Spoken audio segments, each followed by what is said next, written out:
నమస్తే శ్రీమాత్రే నమః శ్రీ కృష్ణాయ నమః. నవంబర్ 30, 2025 నాటి మేషాది ద్వాదశ రాశుల వారికి ఎలాంటి గ్రహస్థితులు ఉన్నాయి, ఆ గ్రహాలు ఇచ్చే ఫలితాలు, సూచనలు, అదృష్ట శాతం ఎంత, కలిసి వచ్చే రంగు, కలిసి వచ్చే వారాలు, ఈ అంశాలన్నీ తెలుసుకుందాము. అందులో భాగంగా ఈ రోజు గ్రహస్థితులు చూసినట్టయితే కనుక చంద్రుడు మకర రాశిలో సంచారం చేస్తున్నాడు. సూర్యుడు బుధుడు వృశ్చిక రాశిలోను, శుక్రుడు తులాలోను, కుజుడు కన్యలోను, గురుడు మిథునంలోను, శని కుంభంలోను, రాహు మేషంలోను, కేతు తులాలోను సంచారం చేస్తున్నారు. ఈ సంచార ఫలితాలు మరి ఎలా ఉండబోతున్నాయి అనే అంశంలో తదుపరి రాశి తులారాశి. ఈ రాశి వారికి కుటుంబ వాతావరణం చాలా చక్కగా సంతోషంగా ఉండబోతోంది. వాహనము, ఆస్తి ఇటువంటి విషయాలలో పురోగతి కనబడుతోంది. తల్లి యొక్క ఆశీర్వాదము తప్పనిసరిగా తీసుకునే ప్రయత్నం చేయండి. అయితే చిన్న శుభ సందేశము మీకు మీ మిత్రుల ద్వారా కావచ్చు, లేదా బంధువుల ద్వారా కావచ్చు, ఒక మంచి వార్త మీకు చేరువలోకి వస్తుంది.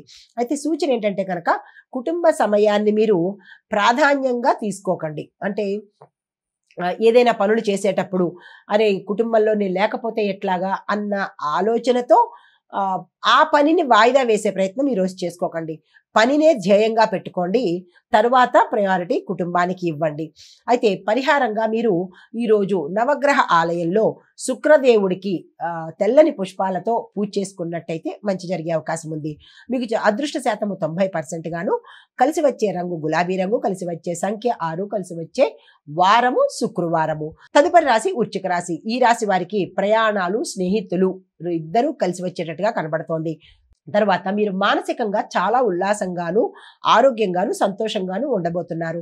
గతంలో మీకు పెండింగ్ పడిపోయినా లేదంటే గతంలో ఆగిపోయిన పనులు ఈరోజు శీఘ్రమే అయ్యేటట్టుగా కనబడుతోంది. కార్యసిద్ధి, కార్య విజయము చేసుకోబోతున్నారు. అయితే మీ మాటలతో ఇతరులను చాకచక్యంగా ఆకట్టుకోవడంతోనే పాటు ఆ పనులు కూడా త్వరగా చేయించుకోవడానికి మీ యొక్క మాటల చతురత ఈరోజు ఉపయోగపడుతుంది. అయితే చిన్న వ్యాపారస్తులకు విశేషమైన లాభాలు వచ్చే అవకాశం కనబడుతోంది. కుటుంబ వ్యాపారులు, టీ బండ్లి వాళ్ళు, హోటల్ వాళ్ళు, ఇలా చిన్న చిన్న వ్యాపారస్తులు ఉంటారు కదా, వాళ్లకు ఈ రోజు అత్యంత లాభాలు వచ్చే అవకాశం కనబడుతోంది. సూచన ఏంటంటే కనుక సమయ పాలన అంటే టైం మేనేజ్మెంట్ ఈ రోజు మీరు పాటించవలసిన పరిస్థితి. పరిహారంగా సుబ్రహ్మణ్యేశ్వర స్వామి వారికి ఎరుపు రంగు పువ్వులను సమర్పించి స్వామివారికి మీ పేరిట పూజ చేయించుకున్నట్టయితే కనుక గ్రహరీత్యా ఏదైనా దోషాలుంటే సానుకూలంగా తొలగిపోయే అవకాశం ఉంది.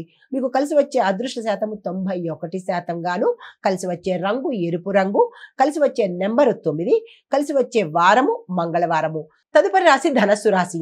ఈ రాశి వారికి ఆర్థిక లాభాలు కనగబోతున్నాయి. కొత్త ఆదాయ మార్గాలు కూడా ఏర్పడతాయి.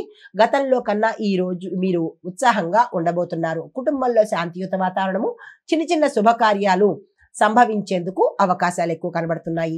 సూచన ఏంటంటే కనుక మీరు కృతజ్ఞతతోనే ఈ రోజు మెలిగే ప్రయత్నం చేసుకోవాలి. అది ఎవరి పట్లైనా కావచ్చు, మీరున్న ప్రాంతంలోనైనా కావచ్చు. అయితే పరిహారంగా మీరు గురువారం రోజు అంటే గురు సంబంధిత ఆలయాలను దర్శించుకొని అక్కడ మీ పేరిట పూజ చేయించుకోవడం కానీ, లేదా అంటే దీపం పెట్టడం కానీ చేసినట్టయితే మంచి జరిగే అవకాశం ఉంది. అదృష్ట శాతం 94 గాను, కలిసి వచ్చే రంగు నారింజ రంగు అనగా కాషాయ రంగు, కలిసి వచ్చే నెంబరు 3, కలిసి వచ్చే వారము గురువారము.